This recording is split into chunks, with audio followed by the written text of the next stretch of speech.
The Nigerian government has reduced its family planning budget for 2025, raising concerns about how the country will sustain access to reproductive health services for millions of citizens.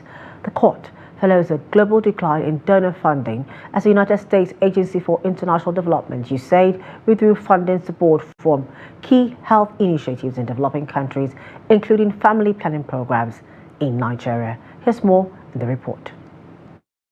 The federal government of Nigeria's recent decision to slash the family planning budget from 2.2 billion naira allocated in 2024 to 66.39 million naira in 2025 has raised alarm among the health experts, civil society organizations, and concerned citizens. This drastic 97% cut in funding has sparked fears about the potential consequences on reproductive health services, particularly for vulnerable populations such as women, girls, and those living in rural areas. The government of Nigeria has focused on reduction of maternal mortality, especially looking at family planning issues, other issues. The current minister,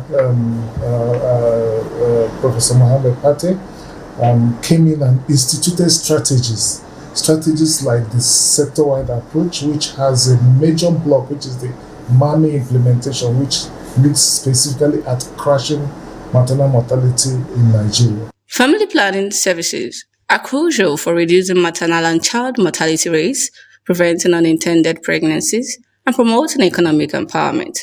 Considering that Nigeria ranks the highest among countries with high maternal mortality rates, accounting for up to 514 deaths out of every 100,000 live births, there is palpable fear as to what this budget cut could mean for the nation, especially for the female population. It is incumbent on any responsible government to put the health and welfare of its citizens first by reducing maternal mortality rate to the barest minimum.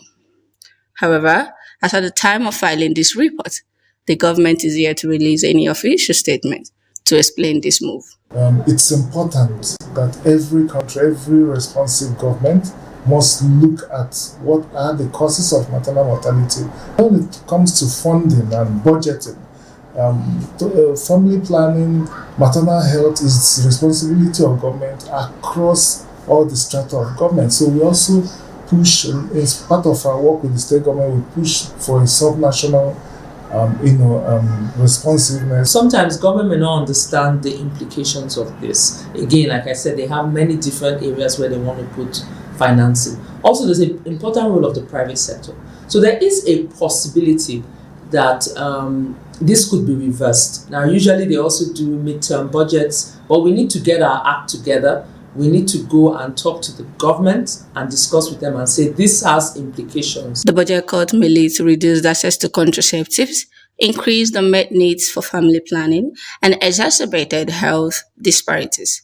Stakeholders are urging the government to reconsider this decision, citing the long-term benefits of investing in family planning and reproductive health. What I expect the government to do, especially at state level, is to focus on women who cannot afford to pay for family planning and ensure that they provide family planning products free of charge to those women.